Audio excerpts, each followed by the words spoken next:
Bonsoir, bonjour, bonsoir.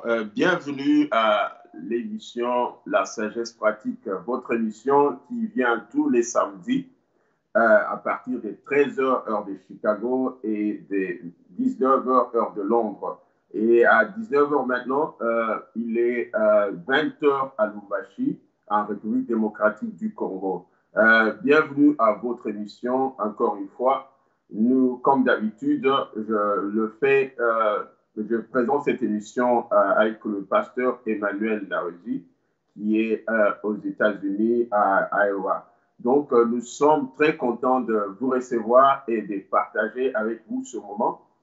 Comme d'habitude, bien aimé, veuillez partager la vidéo avec d'autres personnes qui vont aussi nous rejoindre pour voir et recevoir la sagesse d'aujourd'hui. Et nous sommes vraiment bénis, nous sommes émerveillés. J'espère que vous êtes en train de passer des très bons moments. Pour les gens qui sont en Occident, c'est l'été maintenant. Je crois que tout le monde doit être content de la chaleur, du soleil et tout ça, en train de se réjouir. J'espère que vous avez passé une bonne semaine et vous êtes en train de passer un bon week-end. Que le Seigneur vraiment vous bénisse. Et je crois que nous allons passer des temps merveilleux en ce moment. Sans beaucoup plus tarder, j'aimerais inviter Pasteur Emmanuel qui est avec moi aujourd'hui, n'est-ce pas merveilleux, à pouvoir nous saluer nos auditeurs et nos spectateurs ou téléspectateurs, je ne sais pas si on l'appelle comme ça sur les médias sociaux, qu'ils puissent saluer nos amis qui sont en train de nous suivre. Pasteur Emmanuel, bonjour, bonsoir. Bonjour, Pasteur Dieudonné. Moi, c'est, comme le Pasteur Dieudonné a dit, c'est Pasteur Emmanuel ici à Iowa, aux États-Unis. Et nous avons toujours été contents que vous vous connectiez et qu'on passe des moments ensemble. Et nous continuons avec la sagesse pratique. Cette semaine, nous continuons à parler sur le ministère, les 5 ministères, selon Éphésiens chapitre 4, et leur rôle dans la communauté, dans la société. Et comme le pasteur l'a dit, je vous encourage aussi à partager la vidéo avec des gens, comme vous nous suivez, à partager, et on ne sait pas qui Dieu peut visiter juste avec ton partage. Clique, partage ça sur ton profil ou sur ta page. Et aujourd'hui, on doit avoir notre invité. On espère qu'il va connecter d'ici là. Et il a aussi 2 événements, un grand événement ce week-end. Alors, s'il ne connecte pas, on va continuer. Nous allons parler du ministère prophétique aujourd'hui. Et je vais, quand je visitais avec Pasteur Dieudonné en préparant la rencontre aujourd'hui, il a dit, OK, si l'invité n'est pas là, c'est que c'est toi. Bon, mais ça ne sera pas seulement moi qui devrait parler, ça sera nous deux, Pasteur Dieudonné et moi, nous allons parler. Le ministère prophétique, c'est un ministère aussi comme les autres ministères. Il y a le ministère apostolique, le ministère de l'enseignement, comme le ministère aussi des évangélistes ou d'évangélisation, le ministère pastoral. La semaine passée, on a parlé du ministère pastoral. Aujourd'hui, nous parlons du ministère prophétique. Et la semaine prochaine, Dieu aidant, on va parler sur le ministère apostolique. Alors, Pasteur Dieudonné, comment on va faire ça? Ouais, nous sommes là, nos téléspectateurs. Est-ce que j'aimerais que vous puissiez nous donner un feedback en nous disant si vous pouvez d'abord nous suivre, comment est le son, comment est l'image, est-ce que vous êtes là, donnez un temps back. Nous voulons euh, que vous puissiez nous donner vos réactions. Ce qui est bien avec les médias sociaux, c'est que c'est un échange entre vous et nous. Nous sommes en train de vous présenter cette émission et vous intervenez, vous nous donnez vos opinions et vos réactions. Donc, un j'aime, un partage ou bien un petit commentaire par rapport au sujet. Qu'est-ce que vous en pensez? Quelle est votre expérience personnelle par rapport d'abord aux choses comme les 5 ministères? Est-ce que ça vous a aidé et tout ça? Pasteur Emmanuel, avant que nous puissions entrer dans le vif de notre sujet aujourd'hui, il y a un frère qui m'a contacté, qui a vu la vidéo sur YouTube. Mhm. Et il m'a dit qu'il était un peu dérangé par le fait que, je crois que c'est moi qui l'avais dit, je ne sais pas si c'est toi, mais l'un d'entre nous a dit que, pour faire un petit marche arrière, que on peut être pasteur, être dans une église sans pour autant être pasteur de cette église. Il a trouvé que ça l'a un peu bouleversé. Mhm. Il a cherché un peu de clarté à ce sujet-là. Avant que je donne ma pensée sur ça, est-ce que tu peux nous donner ta pensée sur le fait que quelqu'un peut être pasteur ou avoir le ministère pastoral et continuer à être membre d'une église et sans être pasteur de cette église-là? C'est qu'il faut d'abord retourner à la définition même du terme pasteur. Mhm. Euh, Quand Dieu t'appelle au ministère pastoral, euh, la Bible ne dit pas que tu auras une église. Exactement. Et quand Paul parlait de Éphésiens, on parle de Éphésiens 4, hein, verset 11 ici. Mhm. Quand Paul parlait de ça, il a dit qu'à certains, Dieu a fait qu'ils soient apôtres, d'autres pasteurs et tout ça. Mhm. Euh, Paul ne parle pas des églises locales. Il est en train Non. de parler de l'église universelle. Ouais. Et l'église universelle, c'est ça même le corps de Christ. Hein? Mhm. Et c'est le corps de Christ que Jésus est mort, pour lequel il est mort. Et c'est aussi Mhm. le corps de Christ que Jésus va enlever un jour. C'est l'église. On ne parle pas de l'église, la 188e communauté des chrétiens réformés et Mhm. baptisés. Euh, Mhm. non, on parle de si tu as déjà donné ta vie à Jésus, tu as Mhm. reçu Jésus comme Seigneur et Sauveur dans ta vie, tu as Mhm. changé ta façon de vivre. Là, tu es un chrétien, c'est que tu appartiens à l'église qui est plus Mhm. grande que l'église que tu fréquentes chaque dimanche, chaque mercredi ou vendredi. Et, Exactement. et Dieu peut t'appeler à être pasteur juste des gens, peut-être c'est une cellule. Et Exactement. tu peux exercer un ministère pastoral Mhm. en étant seulement berger de ces gens là-bas.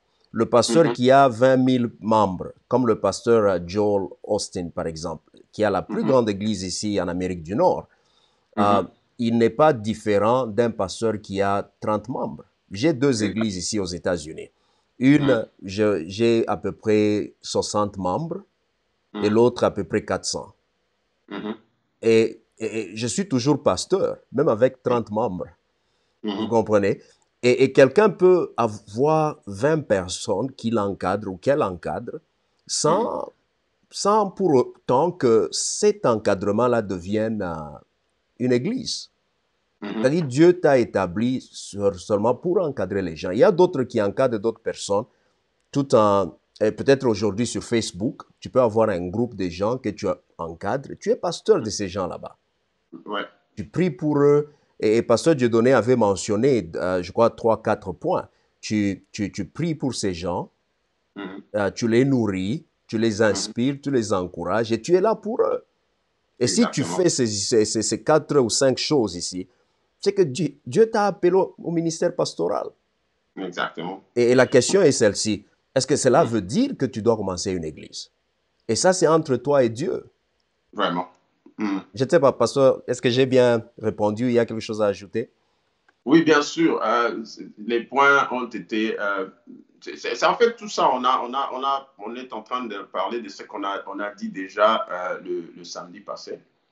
Moi, tout ce que j'aimerais ajouter, c'est qu'il y a une dimension que les gens négligent, c'est la dimension des anciens de l'Église. Quand la Bible parle des anciens de l'Église, en fait, les anciens de l'Église, ce sont des pasteurs. Oui. Ce sont des pasteurs, et seulement on les appelle elders, on les appelle des anciens. Donc, ce sont des gens qui ont l'expérience d'abord avec le Mhm. Seigneur, parce que la Bible dit qu'il ne doit pas être de nouveau converti. Et puis, il y a des conditions pour que quelqu'un soit un ancien ou un diacre. Oui. Donc, ces gens-là, ce sont des gens qui ont la maturité et la plupart d'entre eux travaillent au ministère de la parole. Mhm. Donc, ce sont des pasteurs, mais on les appelle différemment. Et il faut souligner aussi qu'actuellement, beaucoup d'églises nous, nous fonctionnons très peu avec des anciens de l'Église. Nous sommes maintenant avec des églises où il y a carrément un homme qui est visible ou une femme qui est visible et les autres, là, les anciens et tous les autres ne sont pas très visibles. Alors, beaucoup de gens voient plus la personne qui, par exemple, passe à la télévision ou passe sur les médias et l'image que cette personne présente. Et c'est ça que les gens pensent que le pasteur, c'est celui-là. Et tout le monde, et surtout les jeunes, qui sont en train de monter, qui reçoivent la grâce de Dieu, l'appel de Dieu, sont, pour leur image de pasteur, par exemple, c'est les gens, excusez-moi de citer les noms comme les T.D. Jakes, les gens comme le John Osteen, c'est les gens comme les Creflo Dollar, pardon, et tous les autres, le pasteur Chris Kilomé, tous ces gens-là. C'est ça l'image que les gens ont du pasteur. Ouais. Et pourtant, ces pasteurs ont, par exemple, des pasteurs des jeunes. Les pasteurs des jeunes, il encadre, quelqu'un qui encadre les jeunes. Surtout dans la communauté américaine ou la communauté anglophone, on parle de youth pastor. Donc, il encadre seulement les jeunes. C'est un pasteur, mais au niveau des jeunes. Il y a des gens qui, par exemple, prennent soin des familles ou du mariage, un département de famille ou de mariage dans l'église, quelqu'un qui s'occupe d'encadrer les couples qui doivent se marier ou les problèmes familiaux. Ces gens-là, ce sont des pasteurs. Le directeur de la chorale, c'est un pasteur, celui-là, parce qu'il encadre un groupe de gens qui s'occupent seulement du domaine de la musique. Il y a quelqu'un qui est chargé peut-être de visiter les malades, par exemple, le responsable de l'évangélisation. Il s'occupe d'un département, d'un groupe de gens qui l'encadrent. Ça peut être, il est un pasteur, mais il ne doit pas nécessairement commencer une église. Peut-être le temps viendra où cette personne partira, comme le pasteur l'a dit. C'est entre toi et Dieu. Si Dieu te dit, fais une église, commence une église, et Dieu va te donner les capacités, les moyens, les possibilités, la direction pour que tu puisses commencer une église. Il y a quelqu'un que je suis, par exemple, en ligne. Lui, il a une église et je suis membre de cette église-là. C'est une église pour les entrepreneurs. C'est en ligne seulement. Je suis pasteur, mais je suis membre de cette église-là. Une église des entrepreneurs. Comment il fonctionne? Il n'y a pas de culte. Tout ce qu'il fait, il poste des messages en ligne et les entrepreneurs ou les membres de son église, ou même ceux qui ne sont pas membres, ils suivent ces messages, ils donnent des enseignements et tout. Et c'est comme ça que cette église-là fonctionne. Ces gens ne se réunissent pas physiquement. Il y a des moments où il peut organiser des rencontres, mais c'est un pasteur. Il est pasteur de plusieurs personnes, des gens qui sont loin, qui sont près. Donc, il utilise tous les moyens pour évangéliser. Voilà un peu, sans plus trop nous étaler sur ce qu'on a fait le samedi. Je ne sais pas si Pasteur Emmanuel a quelque chose à dire, sinon maintenant je crois qu'on va avancer. Pasteur Dieu, le ministère pastoral est très vraiment, pour moi c'est ça même la fondation de la communauté chrétienne. Voilà. C'est le pasteur qui, comme berger, qui doit aider les gens à identifier leur appel, découvrir leur appel, et le pasteur les équipe. Voilà. Et c'est le pasteur avec l'Église qui envoie les gens pour faire le ministère. Et je crois que, et tu l'as bien dit là, je suis pasteur, mais j'appartiens à l'autre église là-bas. C'est que tu peux être pasteur, mais tu es membre d'une autre église. Donc tu as aussi un pasteur qui est un autre pasteur. Voilà. Si tu t'appelles évêque, tu as aussi un évêque. Et ce que je trouve intéressant, c'est la manière, la structure de l'église méthodiste ici à Iowa, et aussi aux États-Unis ici, et partout dans le monde. L'évêque, c'est lui, il est l'évêque, et nous, les pasteurs ordonnés, nous sommes les anciens. C'est que l'église, ce n'est pas seulement la petite église locale, l'église, c'est la conférence. Voilà. Comme ici à Iowa, c'est tout l'État, comme la province ici. C'est l'évêque qui est comme notre pasteur, et nous, les pasteurs, nous sommes des anciens. Exactement. Et dans les églises locales, nous avons ce que nous appelons les prédicateurs laïcs. Et pas toutes les églises en ont. Hein. Ici, j'en ai 5. Quand je suis en vacances, ce sont eux qui prêchent pour moi. Mhm. et dirige le culte. Bien sûr, c'est moi qui prépare les cultes et tout ça. Et ce que je veux dire est que ces gens ici se sentent appelés pour Mhm. servir Dieu. Ils lui prêchent, ils visitent les malades, Mhm. et puis ils travaillent durant la semaine. Euh, Exactement. mais ils sont appelés aussi comme pasteurs. Voilà. Ils sont Mhm. membres de mon église, je suis leur pasteur. Mhm. Et un jour, Dieu aidant, s'ils sentent que cet appel-là grandit, et là, alors, on va les équiper, les orienter pour qu'ils deviennent ordonnés. Et il faut faire Mhm. la formation. Voilà. Ce n'est pas seulement la vision, tu ne t'arrêtes pas seulement à une vision. Dieu m'a appelé à être pasteur. Non, il faut la formation intellectuelle, émotionnelle et spirituelle pour Exactement ça. devenir pasteur. Mhm. Euh, Qu'est-ce qu'on fait? Est-ce qu'on a répondu à la question ou on Je doit... crois que peut-être, après avoir suivi encore cette vidéo, je crois que les bien-aimés ou les bien-aimés qui nous suivent, s'ils ont des questions par rapport au ministère, n'hésitez pas à laisser-nous un message, laissez-nous un Ouais. commentaire. Euh, c'est toujours bien de poser des questions et ça nous aide aussi à savoir quel genre de sujet ou de nourriture nous devons apporter dans la sagesse pratique. Voilà, n'hésitez pas, laissez-nous un commentaire. Ne dites pas seulement Amen. Euh, Dites-nous ce que vous pensez aussi. Ça va nous faire du bien, ça va nous faire plaisir. Je ne sais pas si nous avons encore des nouvelles de notre invité. Il est un peu bousculé à gauche et à droite à cause du programme un grand programme qu'il a là-bas. Mais dans l'entretemps, ce que nous voulons, c'est peut-être nous allons nous plonger dans Yeah. le sujet. Mhm.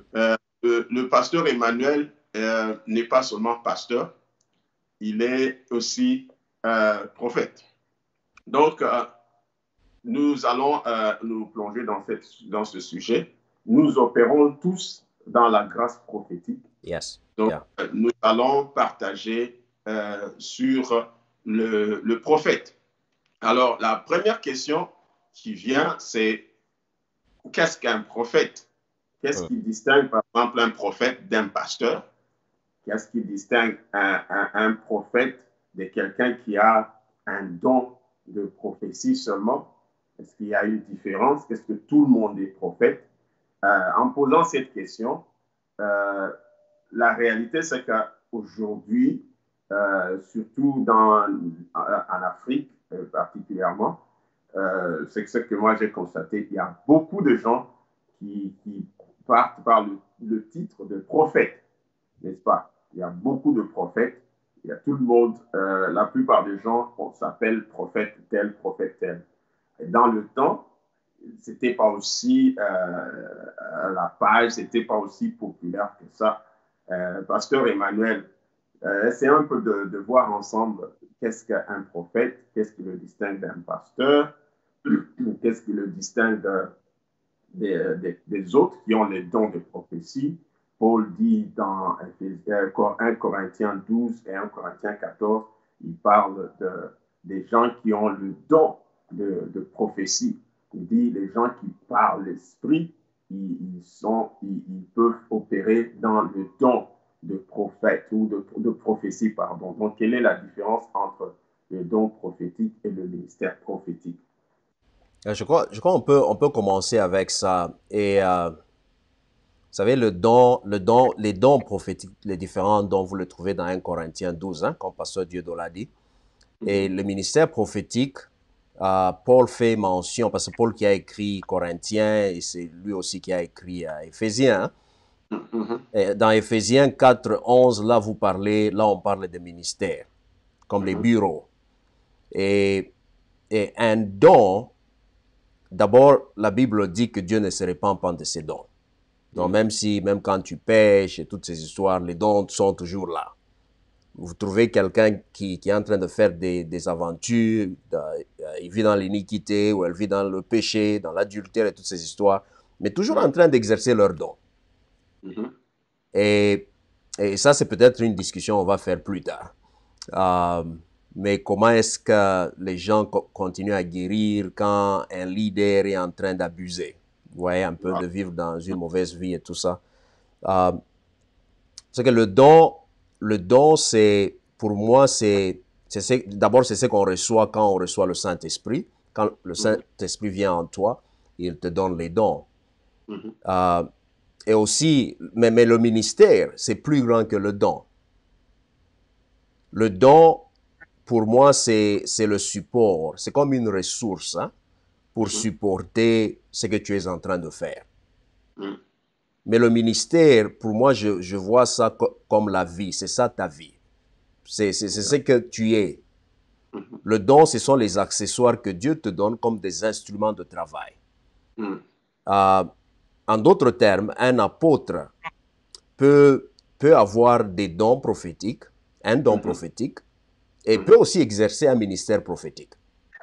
Un pasteur peut avoir un don prophétique et peut aussi exercer un ministère prophétique. C'est-à-dire, quand Paul dit aux uns, il a donné à être apôtre, quelqu'un peut être apôtre, c'est ça son appel primaire, mais Dieu peut l'utiliser dans d'autres domaines aussi. Par exemple, Dieu peut l'utiliser dans le domaine prophétique, mais seulement Dieu ne l'a pas établi prophète, Dieu l'a établi apôtre. Voilà. Parce que, vous savez, à la fin de la journée, ce que Dieu cherche, c'est ramener les gens à Christ. Ce n'est pas démontrer combien tu es un grand prophète. Aujourd'hui, les gens parlent des majeurs, major, toutes ces histoires-là. Et selon l'histoire de l'Église, les gens, pour distinguer les prophètes dans l'Ancien Testament, ils parlaient de prophètes majeurs et prophètes mineurs. Et quand on parle de prophète majeur, ça ne signifie pas que le prophète majeur est plus grand que le prophète mineur. Donc, quand tu dis major prophet, ça ne signifie pas que tu es plus grand, plus effectif que les autres prophètes. Non. Ça, c'était juste une façon de distinguer le type de prophète qu'il y avait dans l'Ancien Testament. Et c'est la décision que l'Église a prise quand on était en train d'organiser la Bible. Ce n'était pas ces prophètes. Élie ne pouvait jamais dire qu'il était prophète majeur. Jérémie ne pouvait jamais réclamer ce titre là-bas. Mais c'était des gens comme Jérémie. Dieu a dit dans Jérémie 1, depuis le ventre de ta mère, je t'avais établi prophète des nations. C'est ça le ministère prophétique. Mais maintenant, la question est celle-ci. Est-ce que quand tu es prophète, ça veut dire que tu dois prophétiser tout le temps? Non, pas nécessairement. Les prophètes, ils prophétisaient. Je crois que je peux m'arrêter par ici d'abord. Je vais laisser aussi le temps à Pasteur Dieudonné de parler un peu là. Oui, c'est vraiment merveilleux. Donc, un prophète est différent de quelqu'un qui a seulement le don de prophétie. Tout chrétien peut opérer dans le don de prophétie ou de parole de connaissance. Donc, je parle aussi des dons qu'on appelle ensemble des dons des révélations. Ouais. Là, vous avez la prophétie, la parole de connaissance et la parole le discernement des esprits. Donc, quelqu'un peut opérer dans toutes ces grâces-là, même dans la parole des sagesses. Mais maintenant, tout le monde peut opérer, tout chrétien peut opérer. En passant, je voudrais encourager tout chrétien qui me suit en ce moment, qu'en tant qu'enfant de Dieu, tu dois te disposer à être utilisé par le Saint-Esprit dans n'importe quel domaine, dans n'importe quelle dimension. Pourquoi? Parce que le Saint-Esprit ne peut opérer en nous que selon le moyen que nous lui donnons dans notre vie. Le domaine que tu ouvres au Saint-Esprit, c'est là où le Saint-Esprit va opérer avec toi. Je ne sais pas si quelqu'un me suit comme ça. Donc, si tu ne permets pas au Saint-Esprit d'opérer avec toi dans la dimension prophétique, ça sera difficile que le Saint-Esprit t'utilise dans ce domaine. Donc, ouvre-toi. Ne dis pas que non, il y a un prophète Emmanuel, prophète Dieudonné, c'est eux qui vont parler, écouter Dieu et me parler. Cette dimension-là est déjà passée. Aujourd'hui, tout le monde peut opérer dans le don de prophétie. Donc, sois disposé, ouvre-toi. Même quand tu entres dans le culte, tu entres dans le service, tu peux demander au Saint-Esprit, tu peux demander au Seigneur, tu peux demander au Père, dis, Père, qu'est-ce que tu dis de ce culte? Est-ce qu'il y a quelqu'un qui a besoin d'aide ici dans cette salle? Est-ce que il y a une instruction que tu veux me donner ou tu veux donner à quelqu'un, à ton église aujourd'hui? Quand tu te disposes comme ça, c'est en ce moment-là que le Saint-Esprit peut venir maintenant commencer à te dire les choses. Parce que si tu n'es pas disposé, tu ne t'attends à rien. Même quand le Saint-Esprit viendra te parler, tu ne sauras pas qui t'a parlé. Donc, c'est très important que chacun de nous se dise, je peux opérer dans le don de prophétie. Maintenant, quand quelqu'un a le ministère prophétique, moi, je distingue ça comme un médecin généraliste et un médecin spécialiste.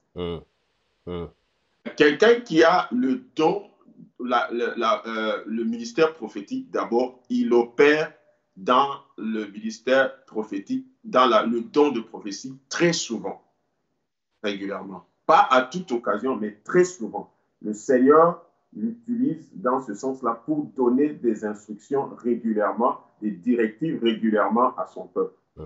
Et puis, les deux, c'est quelqu'un qui ne se limite pas seulement à donner, par exemple, le numéro de téléphone d'une personne ou de donner le numéro d'immatricule d'une personne ou donner la date de naissance d'une personne. Ce n'est pas ça qui fait de quelqu'un un prophète.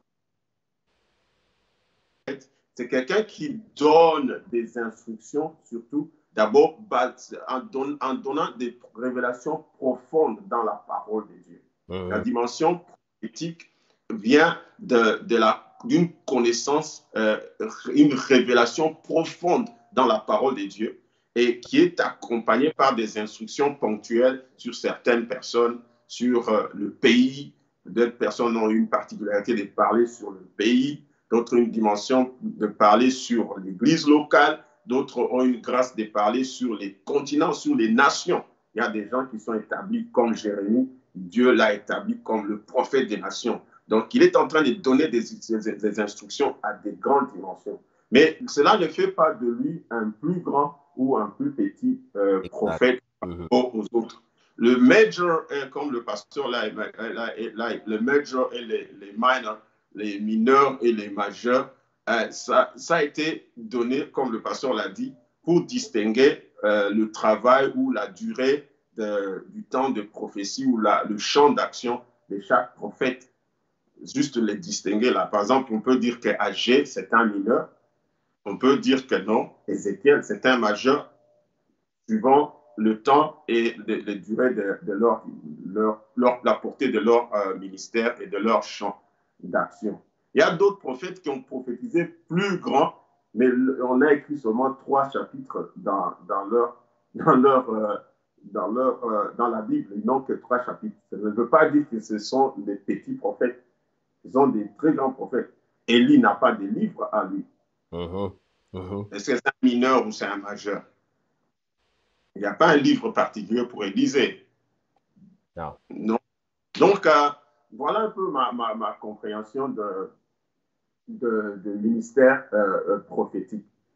Et pasteur, dans le ministère, quand on parle maintenant de ministère prophétique, c'est qu'un don prophétique, tout le monde peut avoir ça. Mais le ministère prophétique, certains ont ça. Certains, Dieu les a appelés à être prophètes. Et comme le pasteur Dieudonné a dit, vous n'êtes pas tous établis prophètes des nations. Il faut même comprendre ce terme là-bas. Quand on dit prophète des nations, ça veut dire que tu dois travailler. Vous voyez quelqu'un comme Billy Graham. Billy Graham, c'était un évangéliste. C'était un évangéliste, mais qui avait des grâces prophétiques. Et ces grâces prophétiques ont amené plus de millions, je crois, dans l'histoire de l'humanité, au 19e, 20e, 21e siècle. Il n'y a personne qui a amené aussi beaucoup de gens à Christ comme Billy Graham. Et je lisais une fois son histoire là. C'était un monsieur qui a amené des millions d'âmes au Seigneur. Alors, et quand vous lisez Éphésiens 4, hein, tout ça, les ministères, c'est pour l'édification de l'Église de Dieu. Mhm. Ce n'est pas pour qu'on te connaisse. Non. Et ces gens ici, je vais dire ceci, les apôtres, d'abord les prophètes dans l'Ancien Testament, ce sont des gens qui refusaient d'être même prophètes. Ils avaient peur, ils se cachaient. Vous connaissez l'histoire d'Élie, Élisée, il s'est caché, il fouillait et tout ça. Ce n'était pas vraiment un honneur. C'était quelque chose qui avait à faire entre la vie et la mort.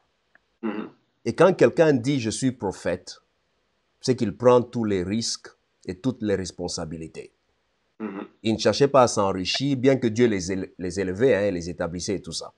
Alors, c'est que Dieu peut t'appeler comme un prophète, peut-être un prophète seulement sur des familles. C'est que les gens du ministère prophétique que tu fais, c'est juste les familles. Ou le genre du ministère prophétique que tu fais, c'est juste les pasteurs. Tu reçois beaucoup de messages sur les hommes de Dieu, les femmes de Dieu. Et chaque fois que tu vois un homme de Dieu parler, tu sens que Dieu te parle. Dieu te donne une pensée dans ta pensée à propos de cette personne. Et tu pries pour cette personne. Dieu t'a établi prophète pour les pasteurs. Dieu peut t'établir prophète pour les présidents. Si on retourne à l'exemple de Billy Graham, il a travaillé avec beaucoup de présidents ici aux États-Unis comme conseiller. Et c'est ce qui veut dire Dieu t'a établi prophète des nations. C'est-à-dire que tu travailles avec les gens dans le leadership comme les autres prophètes dans l'Ancien Testament. Voilà. Alors, si tu sens que... Et j'ai aimé ce que Pasteur Dieudonné a dit ici. Nous sommes, vous savez, la saison dans laquelle nous sommes, ce n'est pas l'Ancien Testament, ce n'est plus l'Ancien Testament. C'est la saison durant laquelle Dieu fait grâce à qui il veut faire grâce. C'est ça l'année de la faveur de Dieu. C'est ça l'année qui dit aussi que Dieu peut t'utiliser de la même manière qu'il utilise la personne que tu regardes à la télé. Mais tu dois te prédisposer. C'est que le Saint-Esprit, le même Saint-Esprit qui était dans la vie de Paul et Pierre, c'est le même Saint-Esprit qui est dans ta vie à toi. Seulement, tu dois te connecter. Tu dois, chaque jour quand tu te lèves le matin, même si on t'a déjà dit, tu es prophète ou prophétesse, demande à Dieu, comment est-ce que je peux exercer ce ministère aujourd'hui? Exactement. Qu'est-ce que je dois faire? Apprends-moi à t'écouter. Je vais vous donner un exemple. Dieu me parle sur beaucoup d'histoires. Et je prie pour les gens. Il y a certaines histoires, Dieu m'a déjà même dit sur le pasteur Dieudonné ici. On est ensemble. Mais je prie, c'était juste pour prier pour lui. Juste pour prier pour beaucoup de gens. Et c'est comme ça, c'est ce que je fais. Et quand Dieu me dit, parle à quelqu'un, là je veux parler. Alors, en tant que prophète, il y a aussi ce qu'on appelle les paroles de connaissance. C'est un don du Saint-Esprit. Vous trouvez ça dans 1 Corinthiens chapitre 12. Les paroles de connaissance, comme par exemple donner les numéros, ce n'est pas ça la mission prophétique. C'est, en anglais, on va dire comme les baits. C'est-à-dire quelque chose qui va te faire fléchir. Je vais donner un exemple. Je suis avec un homme. Je ne sais pas, pasteur Dieudonné, j'ai déjà partagé ça avec vous. Je suis avec quelqu'un. On veut prier. Et ça, c'est au Congo. Et je peux vous donner aussi d'autres exemples ici aux États-Unis.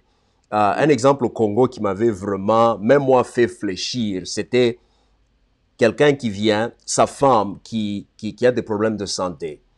Ils viennent ensemble parce que ma mère, à moi, quand elle était en vie, elle aurait parlé à cette dame-là que mon fils prie avec les gens. Et ils sont venus chez nous et on est au salon assis. Le papa portait un pantalon jeans noir. Alors, quand j'ai posé, la maman s'est introduite, j'ai dit, papa, est-ce que vous priez aussi avec maman à l'église, là où maman va, papa? La maman va dire, non, lui, il est dans les histoires là des cancars, comme Rose-Croix, des histoires pareilles, mysticisme et tout ça. Alors, j'ai commencé à transpirer, j'ai dit, ok, c'est un papa d'abord, comment est-ce que je vais le convaincre que Jésus est Seigneur et notre Sauveur? Comment est-ce que je peux faire? Là, alors, pendant que j'ai dit, ok, est-ce qu'on peut prier un peu? Quand je priais, dans mes pensées, je me disais, Dieu, amène ce monsieur, ce papa ici à fléchir devant toi. Mm. a donné sa vie à Jésus. Vous savez, je n'ai pas demandé à Dieu, Dieu, démontre que je suis major Parfait. prophet. Non. Et j'ai prié, en priant, Dieu m'a montré une cicatrice au genou gauche de ce papa. Mm. Grande cicatrice. Et pourquoi il avait ça? Mm.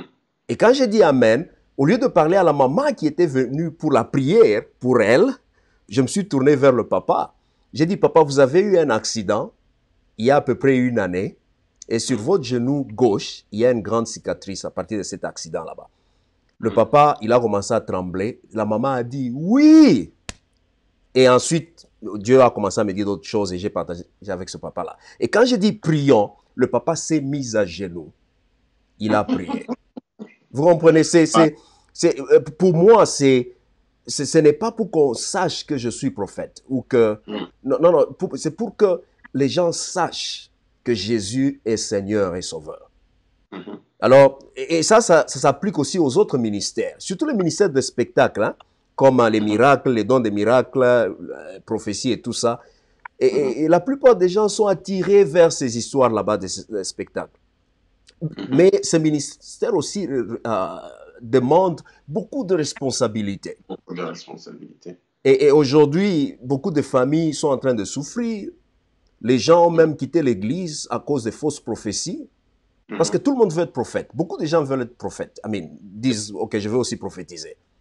Mais pour moi, ce que je veux dire est que tu peux avoir la parole de connaissance, mais que ça soit pour amener quelqu'un à Jésus. Exactement. Dieu t'a appelé au ministère prophétique. Demande-toi, est-ce que c'est pour la gloire de Dieu ou bien c'est pour qu'on te connaisse aussi? Exactement. Et aussi je vais parler à tous les prophètes. Ceux-là qui s'appellent prophètes majeurs, major prophets, c'est tout ça. Aidez les gens. Encadrez les gens. C'est-à-dire dans tout ce que vous faites, que Jésus soit le centre et la raison pour laquelle vous faites ce que vous faites. Exactement. Et que ça ne soit pas... J'ai suivi un fils d'un prophète. Il a fait un service. Il disait par exemple, je suis dans l'onction de mon père. Théologiquement, ce n'est pas correct. Et quelqu'un peut souffrir à cause de ça, dire c'est ton père qui fait que tu prophétises. Non, c'est le Saint-Esprit. C'est Dieu qui opère tout en tous.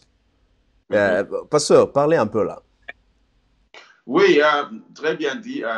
J'aime beaucoup la partie où il faut, le pasteur Emmanuel vient de dire c'est très important de se concentrer sur les hommes au lieu de se concentrer sur soi-même.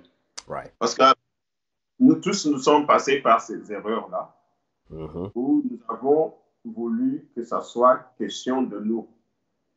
Au lieu qu'il soit question de Jésus et question aussi des gens qui sont devant nous. Yeah. Parce que les gens qui sont devant nous, bien qu'ils sont dans une position de faiblesse, ils ont des problèmes. Et ce sont des gens qui ont des cœurs, Ouais. ce sont des gens qui ont des enfants, ce sont des gens qui ont des femmes ou des maris. Ils ont besoin aussi de respect.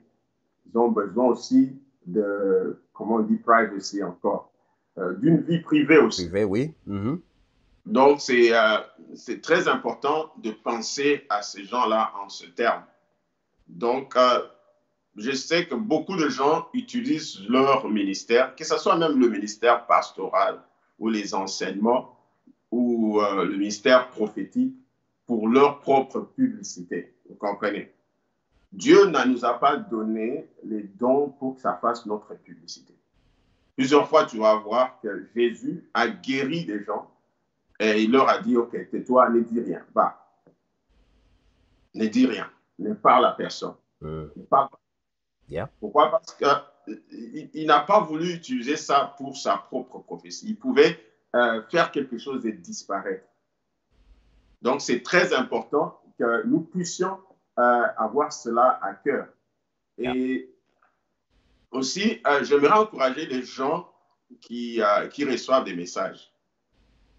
Il y a des gens qui rejettent toutes les prophéties. Oh non, il y a trop de faux prophètes et tout ça. Christ nous dit, Paul nous dit que nous devons examiner les prophéties. Jean, pardon, dans l'Épître de Jean, il dit, n'ajoutez pas foi à tous les esprits, mais examinez-les. Donc, prenez le temps de les examiner. Il ne faut pas accuser tous les prophètes.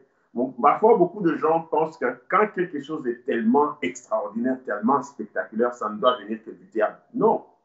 Dieu révèle des choses profondes. Dieu révèle des choses cachées, des choses inconnues. Vous voyez, des choses qui sont extraordinaires, qui vous dépassent. Et une autre particularité aussi des prophètes, des gens qui ont le ministère de prophétie ou de prophète, ce sont des gens qui opèrent aussi dans les miracles et les guérisons et dans la puissance de Dieu. Yeah. Il y a des prophètes qui ont la particularité d'opérer dans la puissance et dans les miracles. Donc, ils déclarent une chose, la chose arrive instantanément. Ouais, il y a la puissance de Dieu qui accompagne le ministère prophétique. Ouais, parce que souvent, quand Dieu révèle quelque chose dans le spirituel, ça déclenche directement une action dans le physique et on expérimente la main de Dieu. Donc, Dieu, aujourd'hui, jusqu'aujourd'hui, les prophètes existent. Oui. Parce qu'il y a un problème avec beaucoup de gens qui se disent « Oh non, il n'y a plus de prophètes, les prophètes n'existent plus. » Les prophètes existent, Dieu parle aux gens. Il y a même des gens que Dieu utilise aujourd'hui dans le ministère prophétique. Ils n'ont même pas de chaussures.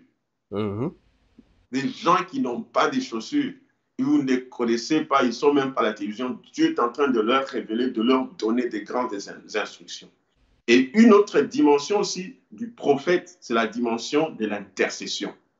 Quelqu'un qui a le ministère prophétique, c'est quelqu'un qui est un grand intercesseur. Pourquoi? Parce que Dieu lui donne des instructions afin qu'il se mette à la brèche et il puisse communiquer la pensée de Dieu et changer les choses dans le spirituel. Et la Bible dit, Dieu est en train de dire dans le livre d'Ésaïe que non, Dieu il cherche un homme qui va se mettre à la brèche afin qu'il ne puisse pas détruire Jérusalem. Donc, la dimension du prophète, c'est une dimension des miracles. La dimension du prophète, c'est une dimension aussi des œuvres de puissance. C'est une dimension aussi de l'intercession. Pour avant de passer la parole au pasteur Emmanuel, pasteur, il y a une chose que j'aimerais encourager les gens à comprendre. C'est que vous avez les 5 ministères que nous sommes en train sur lesquels nous sommes en train de parler. Tous ces 5 ministères se sont retrouvés en Jésus. Jésus est le plus grand prophète qui ait jamais existé. Amen. Et il est le plus grand pasteur. La Bible l'appelle le berger. Il dit que je suis le bon berger. Jésus est le plus grand évangéliste. Il allait de lieu en lieu. Tu sais, Jésus, en tant qu'évangéliste, il a rencontré Zachée. Sans parler, il a dit à Zachée, descends de là, parce que le salut est entré aujourd'hui dans ta maison. Et Zachée a commencé à suivre Jésus. En suivant Jésus, sans prédication, il a amené Zachée des ténèbres à la lumière. Zachée lui a dit, Seigneur, moi qui tu vois ici, je vole de l'argent aux gens. J'arrache l'argent aux gens. En tout cas, moi, j'ai décidé, toute personne à qui je dois, je vais lui remettre 4 fois ce que j'ai pris. Sans prédication. Jésus est le docteur auprès de qui Nicodème est venu. Il lui a dit, « Hey, docteur, je ne connais pas de docteur comme toi. Toi, tu dois être un maître qui est venu d'en haut. Parce qu'à cause des choses que tu es en train de faire. » Jésus lui a parlé de la nouvelle naissance. Donc, Jésus, il y a personne qui a enseigné comme Jésus. Un jour, Jésus est en train d'enseigner quelque part. Les pharisiens, les publicains, les scribes sont envoyés des gens pour venir voir Jésus et voir est-ce que c'est lui, qu'est-ce qu'il est, qui est cet homme, amenez-le nous. Et quand ils sont arrivés, les gens qui étaient venus pour l'arrêter, ils ont écouté Jésus parler. Ils sont rentrés, ils ont dit, jamais homme n'a parlé comme cet homme. Donc, frère, Jésus a pris tout ce qui était en lui en tant que don. Jésus est l'apôtre, notre apôtre, l'apôtre de nos âmes. Paul est en train de le dire dans le livre des Hébreux. Il est l'apôtre de nos âmes. Donc, la Bible est claire. Jésus est tous ces 5 ministères. Et quand il est monté maintenant, il a envoyé ces gens-là pour le perfectionnement des saints, n'est-ce pas? Ouais, pasteur Emmanuel, nous sommes en train d'étendre vers la fin, je crois. On est presque à la fin. Je veux mettre quelque chose ici, hein, sur l'écran. Pasteur Dieudonné a mentionné presque 3 ici. Vous savez, les dimensions du ministère prophétique. Et les dimensions du ministère prophétique, moi je vais commencer avec le numéro 2 ici. L'intercession. Un prophète qui a appelé à ce ministère, ou une personne appelée au ministère prophétique, c'est une personne qui se tient entre Dieu et les hommes, ou les humains. C'est-à-dire, quand tu reçois les directives, ce n'est pas pour que tu te moques des gens ou que tu publies cette information là-bas, mais c'est pour que tu intercèdes pour ces gens ici. Pour que tu te tiennes à la brèche pour ces personnes ici. C'est-à-dire l'intercession, c'est ça la première dimension du ministère prophétique. La deuxième dimension, c'est la direction. Un prophète ou une prophétesse, c'est quelqu'un qui reçoit les directives de l'Éternel. Pas pour que, il y a certaines que tu gardes, même si c'est à propos des gens, ça ne veut pas dire que tu dois prophétiser tout le temps. Je me rappelle un jour, on m'a appelé dans une conférence. J'avais donné ici ces 2 messages seulement. Alors, c'est lui qui avait organisé ça, il a dit, mais homme de Dieu, 2 messages seulement. J'ai dit, Dieu ne m'a pas dit de faire ça, il m'a demandé d'enseigner. alors, il faut écouter Dieu bien. Sois sage. C'est-à-dire l'information que tu reçois, Dieu t'appelle au rôle de directeur spirituel. Un ministère, un prophète ou quelqu'un avec le ministère prophétique, tu es un coach spirituel. Tu es un directeur spirituel. Tu dois encadrer les gens. C'est pourquoi si tu n'as pas encore ces grâces là-bas pour le coaching, diriger les gens, orienter les gens, va à l'école. Ces histoires ici, ce sont les skills, comme on les appelle en français. Ce sont les choses que tu as acquises avec la formation intellectuelle. C'est-à-dire, cherche les gens qui peuvent te former. Va dans des formations et apprends des autres. Et c'est pourquoi Jésus est resté avec les disciples pendant 3 ans. Et puis, quand il est allé au ciel, il s'est passé presque 40 jours pour que la promesse se fasse et le Saint-Esprit est descendu. C'est-à-dire, cette formation est très importante. Et la formation, là, c'est l'information que Jésus donnait aux apôtres avant de les envoyer. C'est qu'il y a l'intercession, il y a la direction, il y a aussi la réprimande. Lis l'histoire des prophètes dans l'Ancien Testament. Ils ne disaient toujours pas les bonnes choses aux gens. Non. La prophétie, ce n'est pas seulement Dieu va agrandir ton business. Pour moi, je vois ça comme un coaching, c'est-à-dire comme la direction. Et puis, ce sont des histoires, tu le fais en privé. Tu dis, bien aimé, tu viens me voir. Et c'est pourquoi dans les pays de l'Ouest, il y a les directeurs spirituels, c'est un bureau. Et quelqu'un fait ça comme un service à temps plein. Et vous payez. Vous payez. Vous venez, on vous encadre. Parce que c'est une profession et aussi c'est un appel. Ouais. Et cette personne investit aussi de son temps et il a besoin aussi d'être rémunéré pour prendre soin de son bureau, le courant, l'Internet et toutes ces histoires-là. C'est que l'intercession, la première dimension, la direction, la deuxième dimension, la réprimande, la troisième dimension, les miracles, la quatrième dimension. Que les miracles soient en bas. Parce qu'avant, c'est l'intercession, soit entre Dieu et les personnes pour qui Dieu est en train de te parler dans les visions et le message et tout ça. Pasteur, qu'est-ce qu'on fait maintenant? On arrête, hein, parce qu'on est déjà à 50 minutes. On a 55 minutes d'ailleurs. Ouais, 50 minutes. Voilà, nous allons arrêter aujourd'hui. C'est un très bon sujet. Nous allons pouvoir revenir. Laissez-nous vos commentaires, laissez-nous vos questions, laissez-nous votre